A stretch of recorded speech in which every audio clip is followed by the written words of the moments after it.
about our experience, our shared experience. Particularly gratified to be in the presence of so many who have served our country for so long. There must be a couple of thousand years of service represented in this room, not just by service people themselves, but families who stand behind them and support them, and that's always such an important part of military service. I was particularly lucky to have such a support during all these years, some of them trying years, and we'll talk. Implied by the title here, really it's not so much about the experience, but what we learned from it and the things that we learned from it that continue to be important in my life, and I think in Marty's life as well. And these are not unique things at all. I think we all probably learned them over the course of our lifetime, but I learned mine in a particular way, and Marty did too. And so really I want to talk more about what we learned than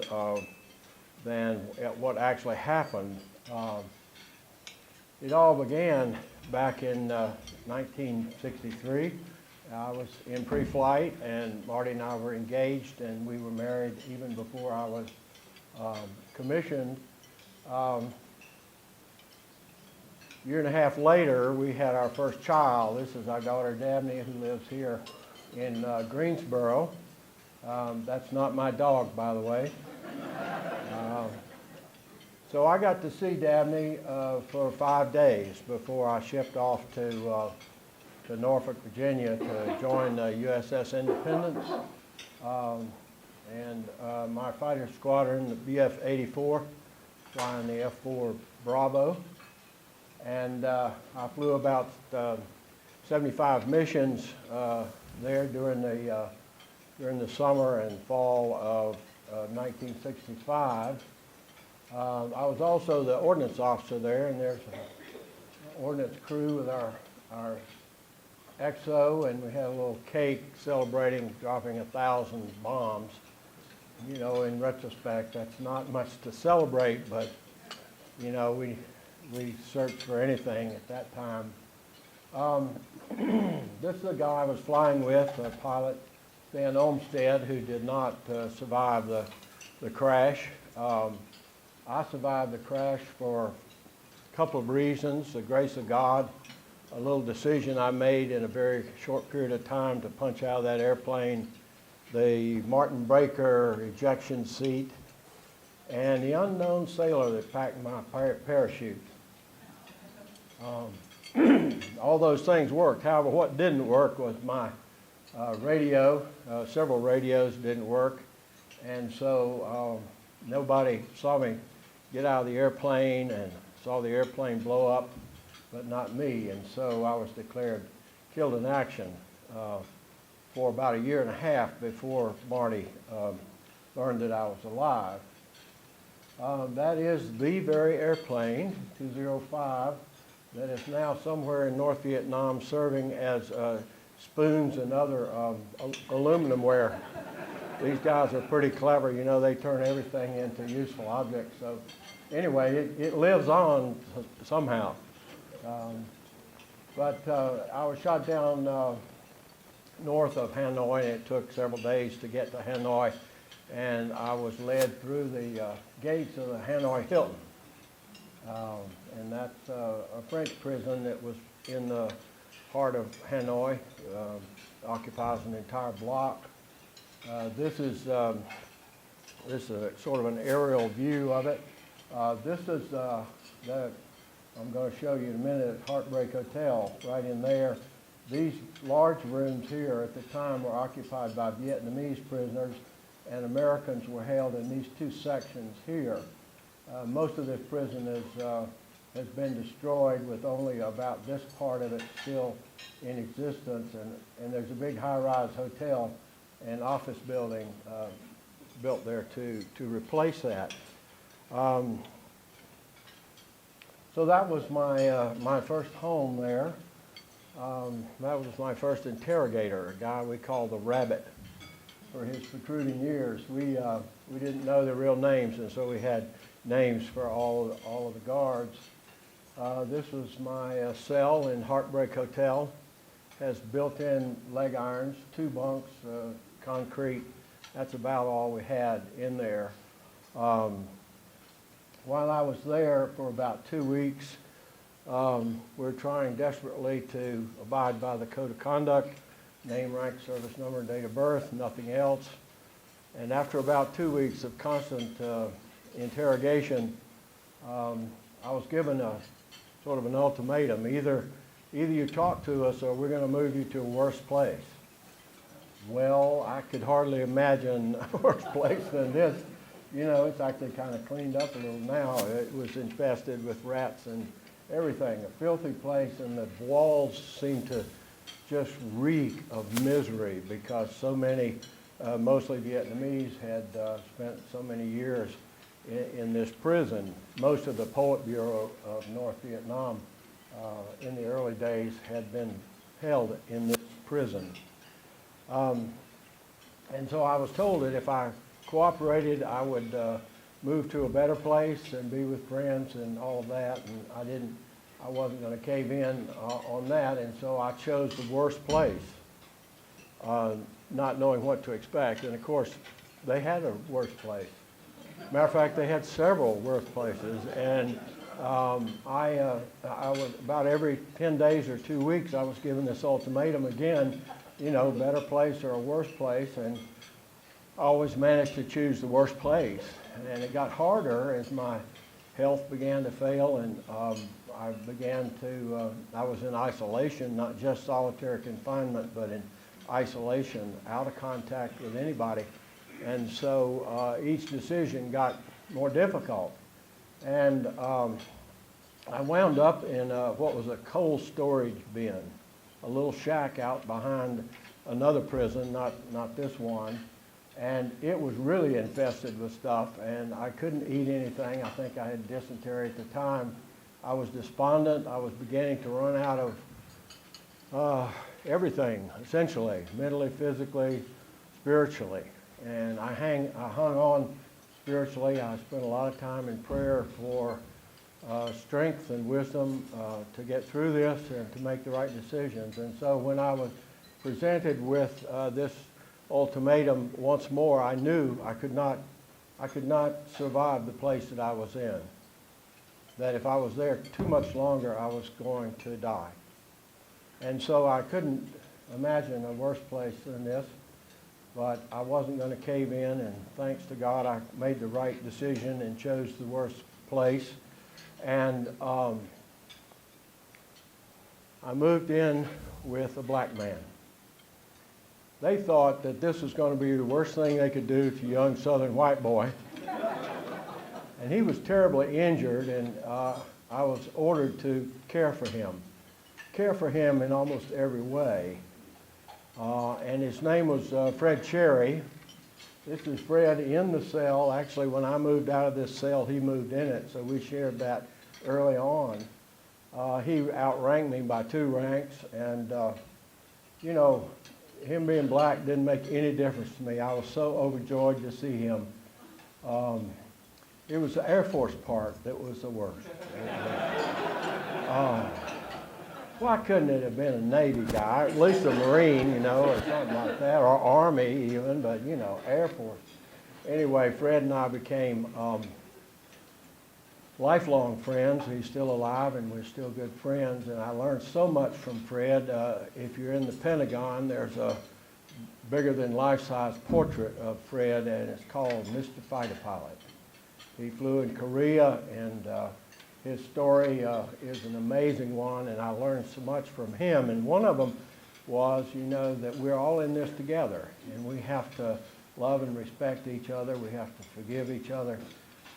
We have to take care of each other. And so it was a great privilege for me to live with Fred and to be able to take care of him.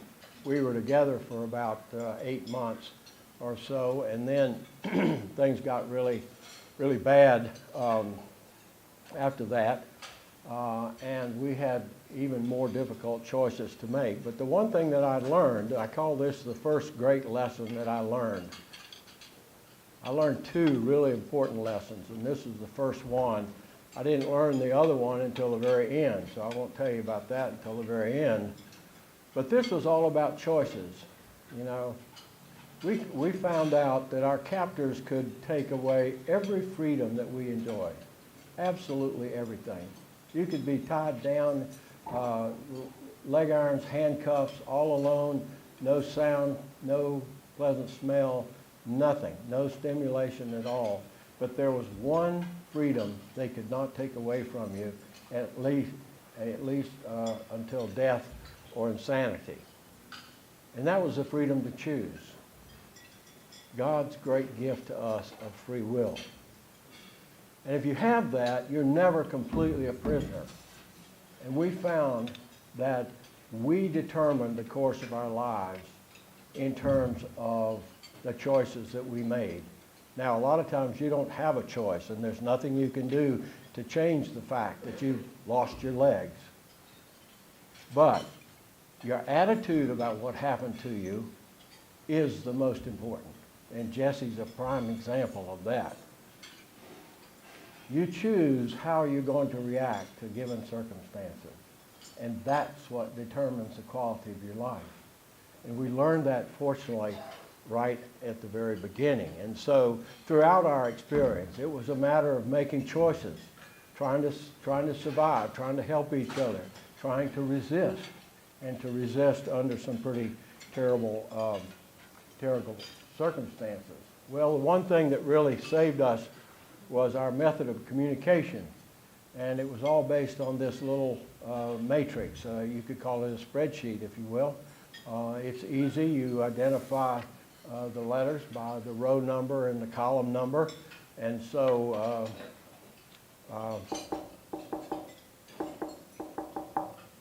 first message.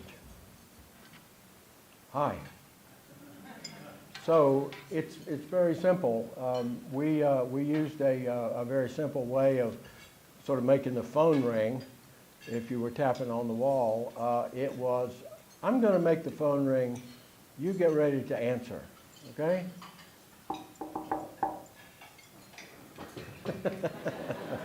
Fortunately, Vietnamese didn't understand a shave and a haircut, so sometimes they went in another cell and tried to get you to tap on the wall, but they couldn't do a shave and a haircut, so that didn't work. But this method and others enabled us to come together as a group, as a military organization, as a family, as a culture, and as a brotherhood that loved and served each other. And it was all through this very primitive communication. But of course, that highlighted the importance of leadership.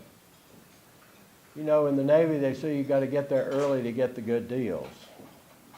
Well, it was hard to figure out some of those good deals, but one of them was the fact that our most outstanding leaders there got there early.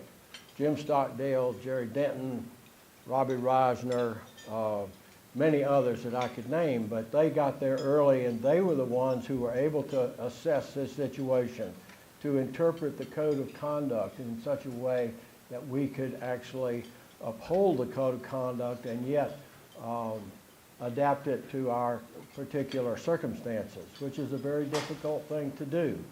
And so we were blessed with this leadership, but none of it would have made any difference if we hadn't had this communication network that we built up over time.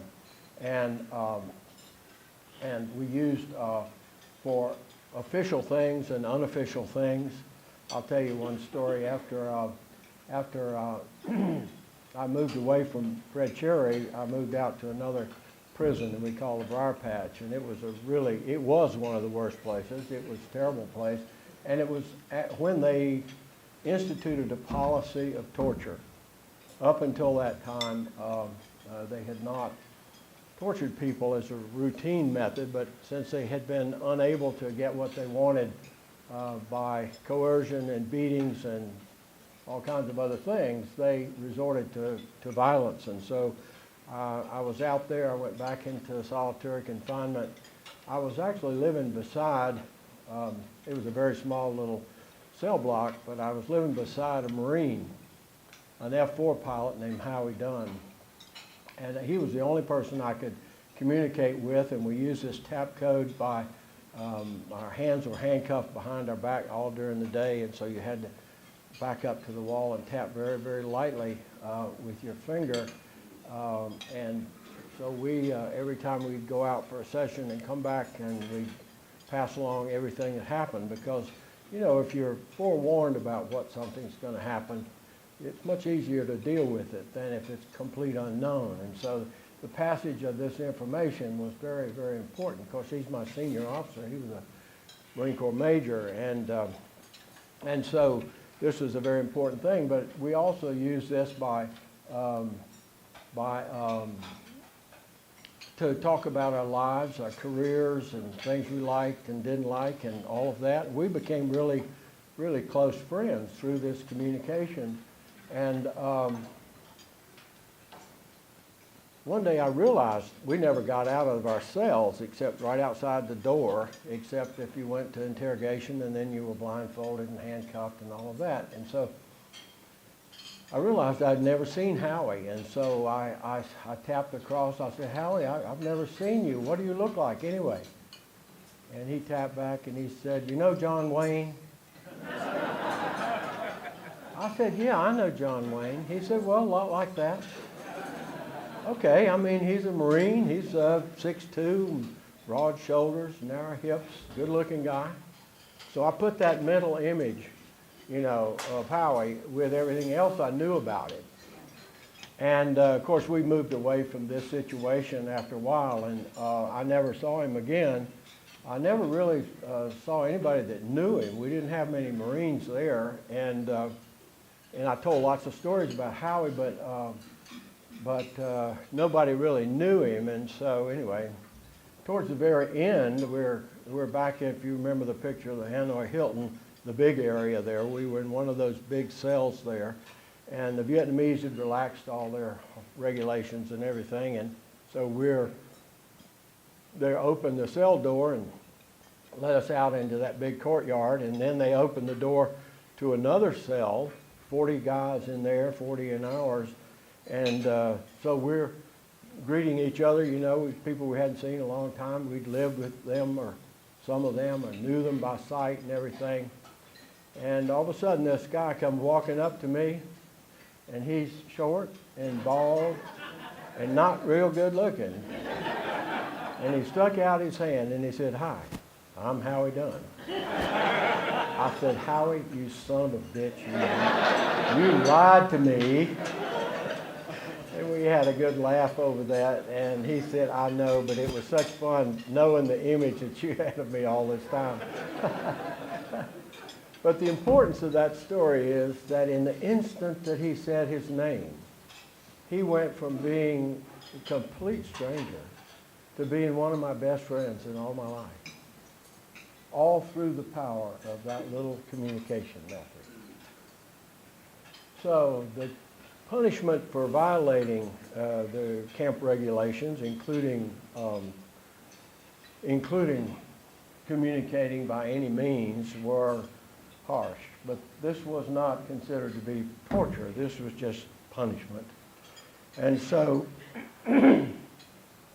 we tried so hard to abide by the code of conduct. And of course, we had been trained, you know, name, rank, service number, date of birth, absolutely nothing else. And we were trying hard to reconcile that with the fact that, you know, that we had to communicate in some way. We had to, if you wanted something, we always went into interrogation with a bitch list, you know, complaining about the issue, trying to divert them from whatever it is they want, you know. And so and there were all kinds of housekeeping things. And so working out how we can abide by the spirit of the code of conduct and yet survive and not give in to what they wanted to do with us was one of the great things that we worked out there, thanks to the fact that we had such incredible leaders who were able to make these kinds of assessments and to issue guidance on how do we get around this problem? What do you do if you have to do something? And so this is a very important development there. I want to show you this unusual picture here because we talk about our great leaders, and they were all senior types, commanders and lieutenant colonels.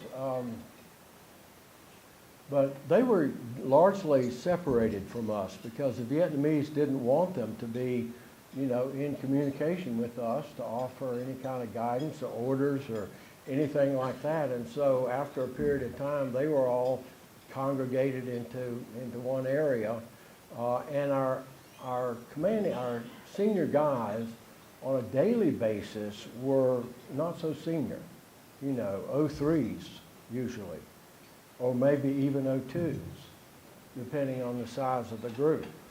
And so it was these guys who really, on a day-to-day basis, your senior officer that you looked to for guidance was the guy you could communicate with, You went by the guidance that had been given that you got before from our senior guys. And so one of the greatest of these is a guy named Bob Purcell, the Air Force captain, most unusual guy. But he was in this position. This was in a prison that we call the zoo, and this was a cell in a building we call the pool hall. And it had been renovated from a previous use. It had 3 rooms, and they made it into 10, 5 on each side. And when they did that, they went up through the hole in that ceiling there and dropped an electrical line in each one of these cells so that they could have a little light bulb in there and see what was going on. And so Percy is moved into this cell. They didn't block that up because it's quite tall. I mean, there's no way we didn't have any furniture. We had nothing, a couple of little thin blankets and some clothes, and that was about it. And there was no way to get up there. And so they left it unblocked up. And so through the communication network, he found out that there was another Air Force officer down in the other end of this building named Norland Daughtry. And Norland was an unfortunate one, like Fred, and very badly injured when he was shot down, and he had 2 broken arms, one in 2 places and the other in 3 places. And so he had refused to talk to the Vietnamese, and they refused to give him any medical attention, not even a sling for his arms. Then they decided they'd put him in this cell by himself, helpless, and withhold food and water. So Percy hears about this, and he's looking at that hole, and he figures a way to get up there. And he won't really tell anybody how he did it. He liked to think, just Superman. He just jumped right up there, which is not all that far from the truth. There was shutters on the inside of this. This is a blocked up window right here. And the male part of the hinge was there, and he, I think, made a sling out of his blanket from one hinge to the other. He ran across the room, and he put his foot in there, and he jumped for that hole. He got up there. You remember that at risk of death, because they kill people for attempted escapes, and that's what this would have been looked at. So he crawls down the ceiling, and he's looking down through this hole in the ceiling at Norland. And Norland, down there, Percy looks down and said, "Hey, Norland." Norland's been praying a lot, He thought God was talking to him. Percy said, "No, it's me, Percy up here, And so Norland looks up there. Percy tells him a couple of jokes, to try to cheer him up a little bit. He was that kind of guy. And then he did what he came to do, and that was to bring his own food. And he stuffed it down that hole for Norland, all the solid food that he had. He also brought his water jug up there, and he poured the water down for Norland. And so he lived on the broth or the soup, which was not much more than hot water. He did that every day for 2 weeks. Risked his life every day, give away all of his food every day so he could help Norman. And the result of that was the Vietnamese must have concluded these Americans are pretty unusual folks. You know, they can get by without food or water for all this period of time. The second thing is they did not use this method of coercion again, to my knowledge. So it was the end of that program. They used that for punishment, but not coercion. And of course, helped Norman. And this story spread over time throughout the prisons. It was one of the most inspirational things, you know, if you ever think you're in a situation where you can't do anything to help somebody, you think of Percy crawling up in that hole, risking his life to help a buddy. So it was this kind of leadership that we had at every single level. I'd like to tell you about so many more, but we don't have time. There was a time after I moved away from Fred when they did decide they were going to use extreme force to get what they wanted, and this was it. And this period of time where they used this was almost 4 years long. It was the longest period of time that we had. And so there were some tough times there. And, you know, humor was so important. I think in life, humor is important. Sometimes things get so bad, you know, that you just have to laugh. It's so bad. I had a friend from Louisiana, and he was a very unusual guy. And he used to, things would get bad, and he would say, always remember, it's always darkest right before it's totally black. Sort of put things into perspective, you know. But the thing that I remember the most was about a friend of mine named Mike Christian. I lived with Mike along with 8 other guys, and it was a wonderful group of people that we lived with, and it was the first large group that I lived with. And of course, this was a great change. We had many more things to do. We could have educational programs and exercise programs and entertainment. I mean, we told movies and we told stories. We made up stories. We did everything, you know, to entertain and educate and help one another get along. And Mike was one of the people that was most creative. He was just a very intellectually curious guy. He was also kind of rough around the edges. He was former enlisted Navy. He was a A6 BN, Bombardier Navigator. And he let the Vietnamese know how much he disliked them. And they let him know how much they disliked him as well.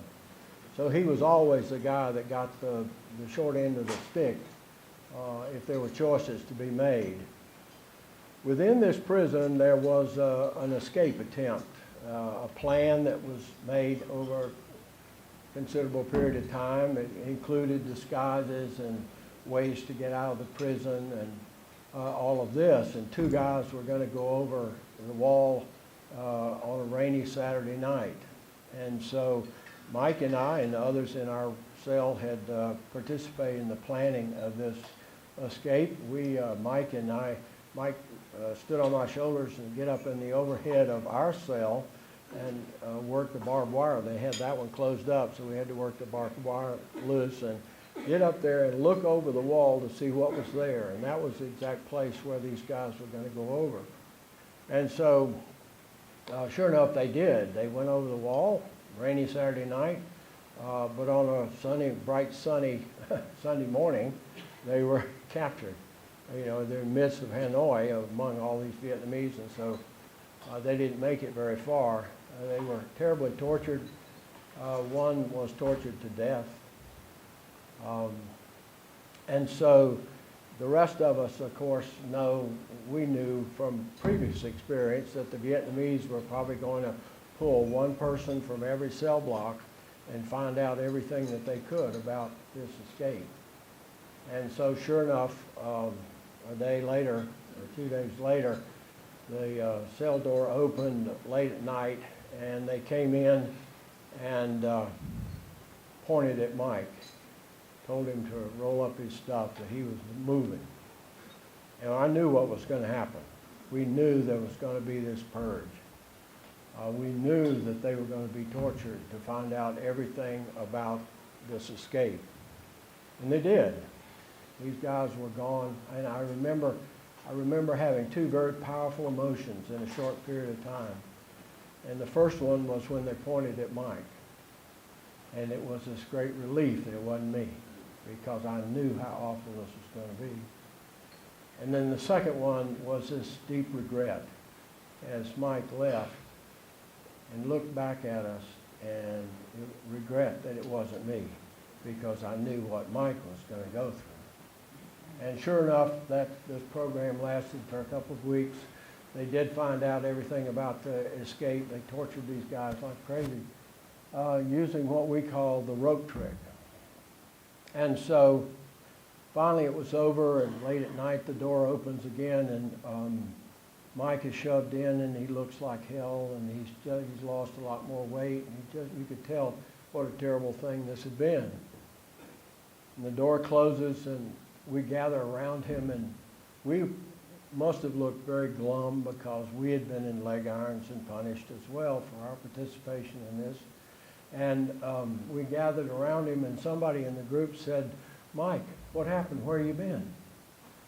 I'll never forget, he looked up at us with a little grin on his face, and he said, "I got tied up and couldn't get away."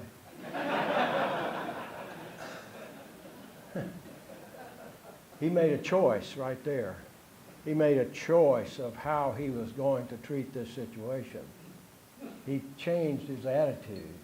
He could have come back as a victim and a hero, whatever, but he chose to use humor to lighten the whole situation, and it changed everything.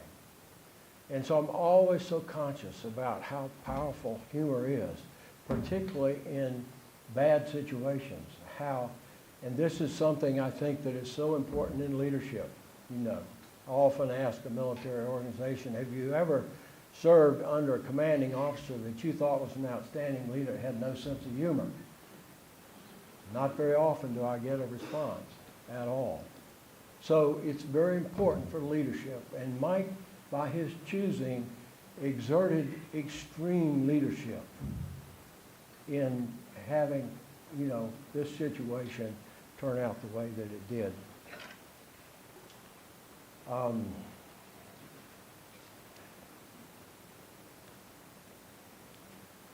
Well, in all of this, you can imagine the feelings that we had for our captors, the Vietnamese, the North Vietnamese in general, communism in specific. We built up considerable hatred for them. Most of us did. I found out later, Fred Cherry never did. In spite of everything that happened to him, which is much more horrific than to me, he never really hated them. It was just his nature. But most of us really hated them. And it was useful, because it was like armor. If we hated them enough and this armor was strong enough, they could never break through it with their lies and their propaganda and their offers of this, that, and the other. And so we found that to be very useful. Towards the very end of the experience, though, we were sitting around talking about what we were going to do when we get home.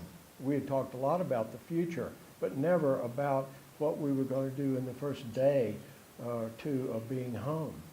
And of course, I was thinking about Marty and Dabney and being with my family and all of that. And I overheard two guys talking next to us about the same subject. And they were talking about revenge, about how they were going to get back at the Vietnamese for all that had been done to them.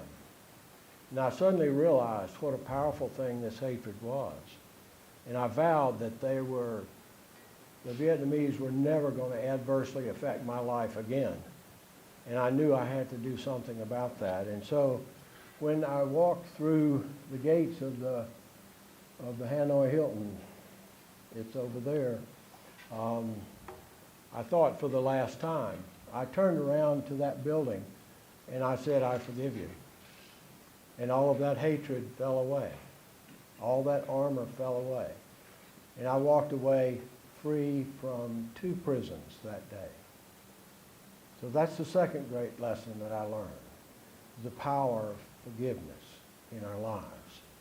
Because that has been a guidepost in my life, to do away with hatred, to always forgive. God tells us to do it, and it's a great gift from Him to do it because it is so liberating. Well, there's another part of this story, and Marty will tell you that.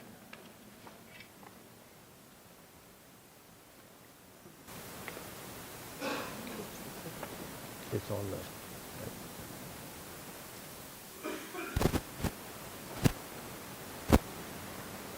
On October 17, 1965, when I learned that Porter had been killed in action, his plane had been shot down, no parachute sighted, I believed that that was the truth. And then, a year and a half later, I got another knock on my door, and this time it was not 2 men in uniform, it was 6 men from Washington, representing someone from the White House, various State Department, Department of Defense, and the Department of the Navy, saying that they had information that Porter had not been killed in the plane crash, and that he was possibly, just possibly, a prisoner of war in North Vietnam. I had really made myself think that being a prisoner of war was a fate worse than death. So the next few months and even a couple of years were really probably some of the most difficult times that I was faced with.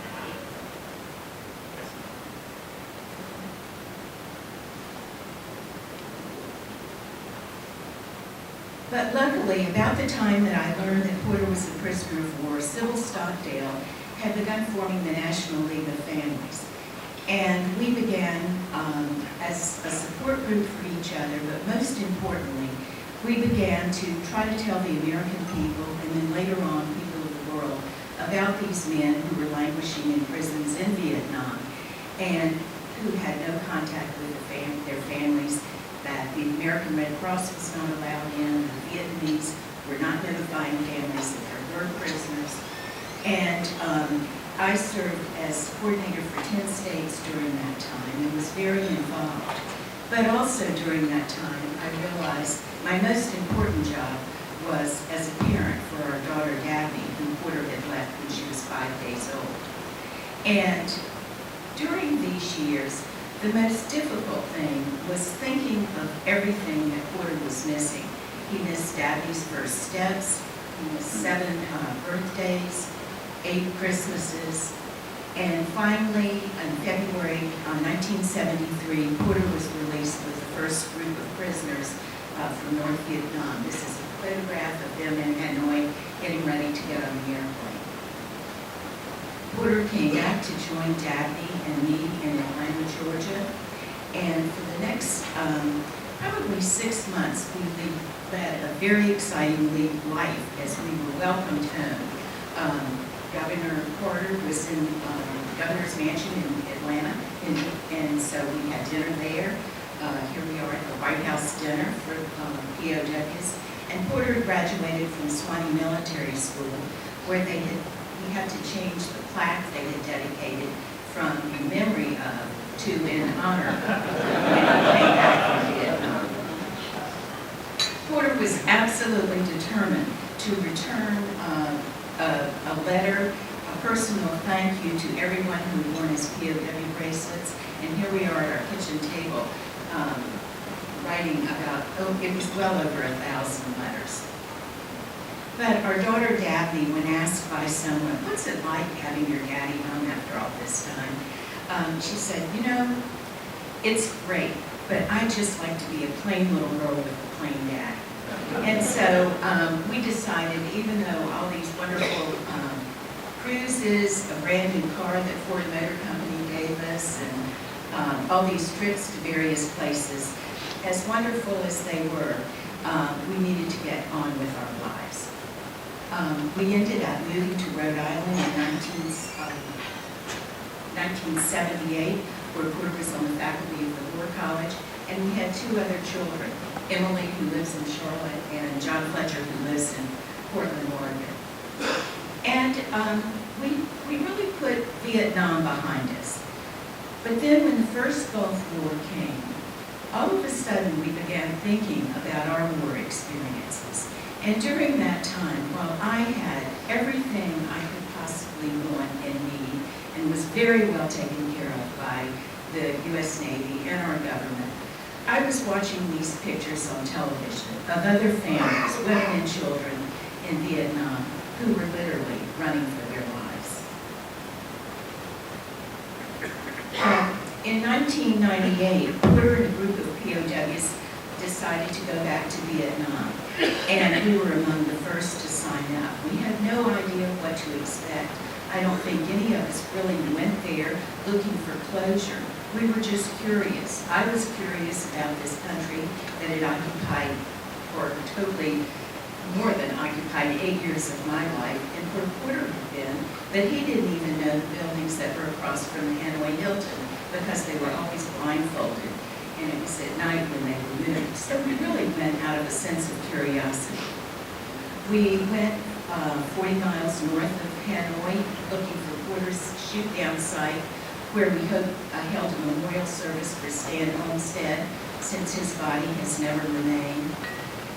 And I think there in Vietnam, I found another sign of forgiveness. And it was forgiveness by the Vietnamese people. They asked us where we were from. And when we would say we were Americans, they would say America #1. And we just couldn't understand that. We would make a point of telling them through our interpreters, you don't know that these men here, they bombed your country, but still America #1. They were beginning to hear about what life was really like in America, and they wanted the same things that all of us want. Safety, security, freedom for their families, and again, it was an incredible experience for me. It was such an incredible experience that I was ready to go back to Vietnam almost as soon as I got home. And I had an opportunity to do that and spend an extended period of time where I met this woman, Madame V. And she was a former high school principal and had started a school for street kids and orphans. And I took a course in teaching English as a second language at Brown University, and she asked me to come and teach in Hanoi. I went to Hanoi in 2004 and worked with housekeeping students, taught English. I've also been back to Vietnam 6 times in total. I've worked for several charities, NGOs, based in the United States that work in Vietnam. This is an orphanage just south of Hue, where 5 nuns care for over 250 children, many of them handicapped.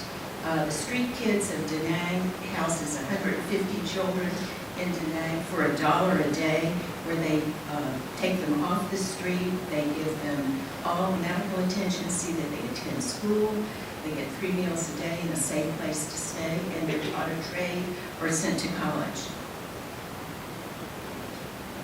Some of the teenage girls at one of the Street Kids' homes.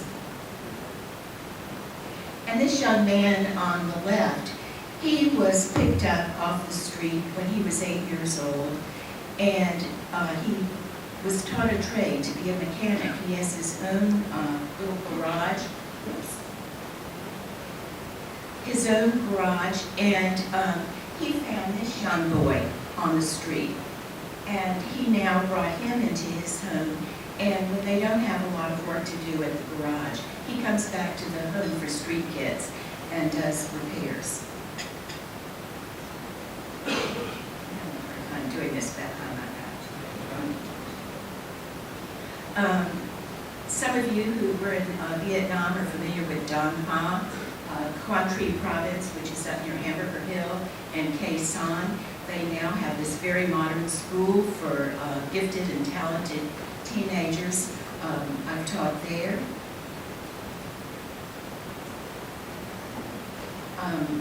Visited rural villages for montagnards in the Central Highlands, where most of the homes are something like this. The bicycles were given to them by an American charity. As was this daycare center and this communal house, all built by American veterans. Well, as much as I enjoyed traveling to Vietnam, any of you who've been there know that it is a long way to go. And so in 2006, my husband and I moved to Greensboro, North Carolina, and here we found a very large and vibrant refugee community. And under the McCain Amendment in about 2010, a number of Vietnamese who had been incarcerated in re-education camps for 3 years or more were able to come. And 13 families came to Greensboro. Porter and I co-sponsored 3 of these families, and we had those families and some of their friends over for their first Thanksgiving. I did not bake a turkey. I cooked Vietnamese food because they don't like American food. And even though now they've been here 3 years, they still like their Vietnamese food. Porter and I have taught them English, and I've worked with the women at Avalon Community Center with a women's group.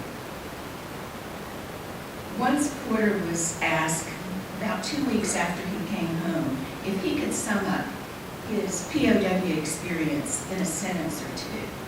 And Porter told the reporter, "No, I wouldn't do it again for $1 million, but I wouldn't take $1 million for the lessons I've learned." And I don't know any other way that I would sum it up better. If you would like to know more about Porter's story, Jim Hirsch, who's pictured on the left, told Porter and Fred's story in this book, Two Souls into this book. Thank you.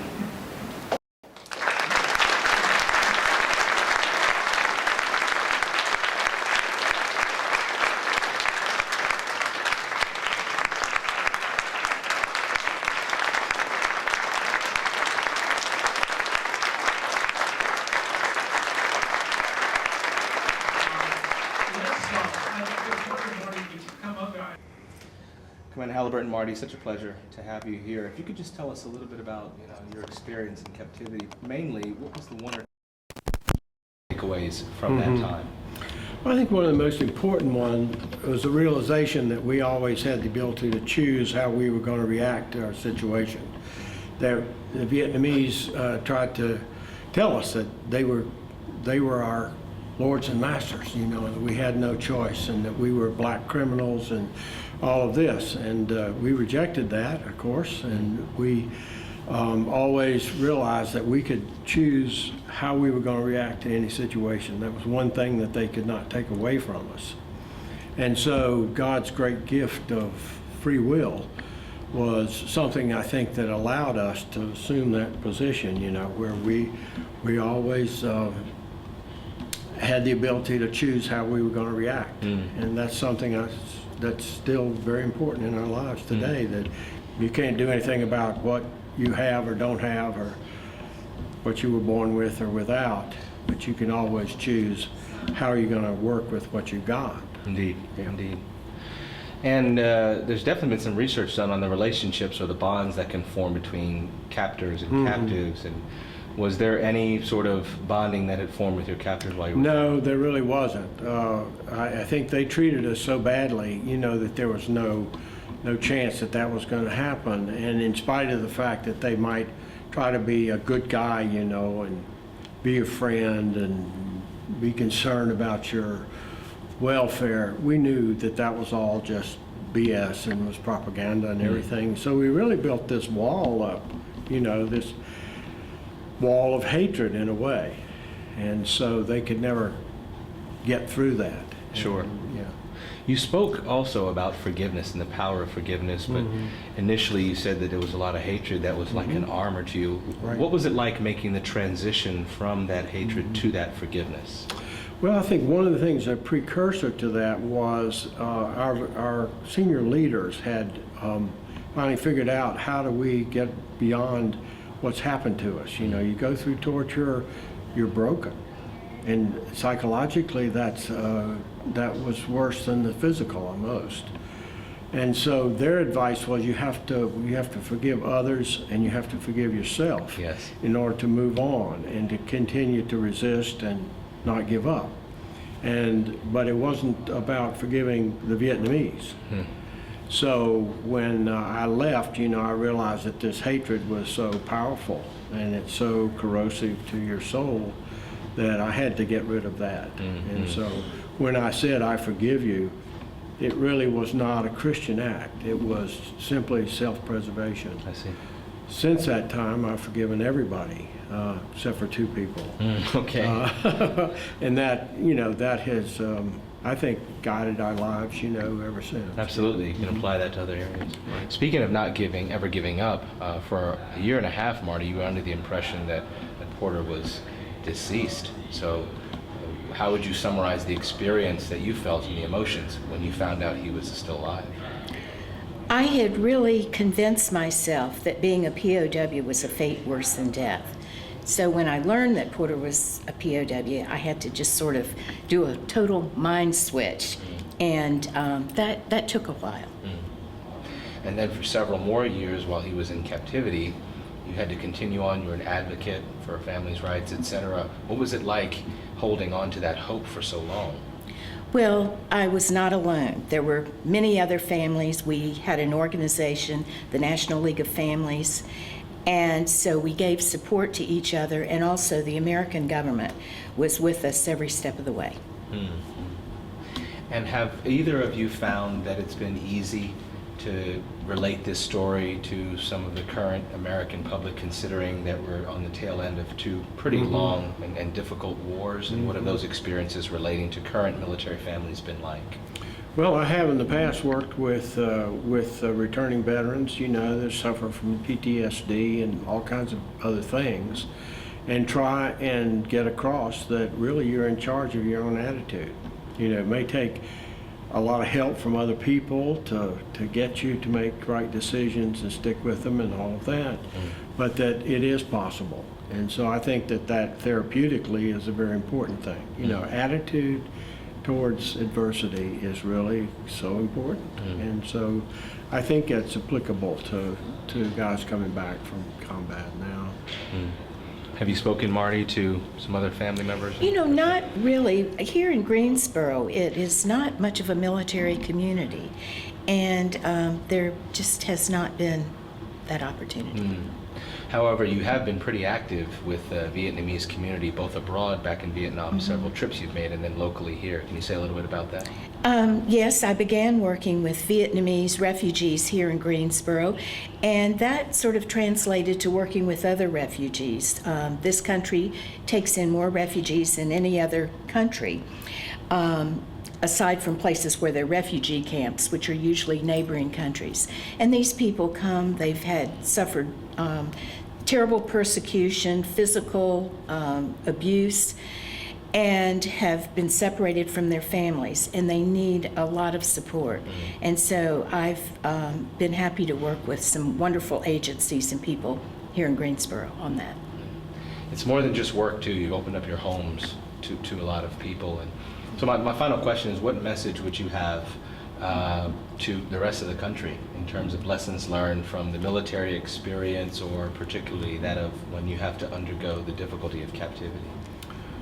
Well, that's kind of a hard question because it's so broad, you know, for the country. But I say, you know, we got to move on. You know, we can't live in the past, you know, and blame ourselves for things that happened so long ago. And if we can make the choices to move on, you know, and to help one another.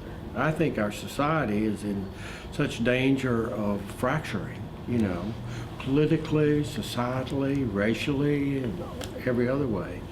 And that we have to realize what a wonderful place this country is, you know, and that we all share it, and we all need to get along together to enjoy it to the fullest. And so if we can get that message across, you know, to even a significant number, that'll, I think, maybe help. Indeed. Thank you both for your time today. Okay, You're thank you. welcome. Okay, now, Lord, thank you so much for this opportunity to gather together as a military community and servants to you. Thank you for blessing the Halyburtons with their incredible story of overcoming adversity and serving this country in some of the most unique ways, and being prepared to give the ultimate sacrifice in defense of our freedoms. We're so grateful for each day above this earth that we can share with family and friends, and please continue to bless the United States and its allies and friends around the world. We ask you these blessings in your name. Amen.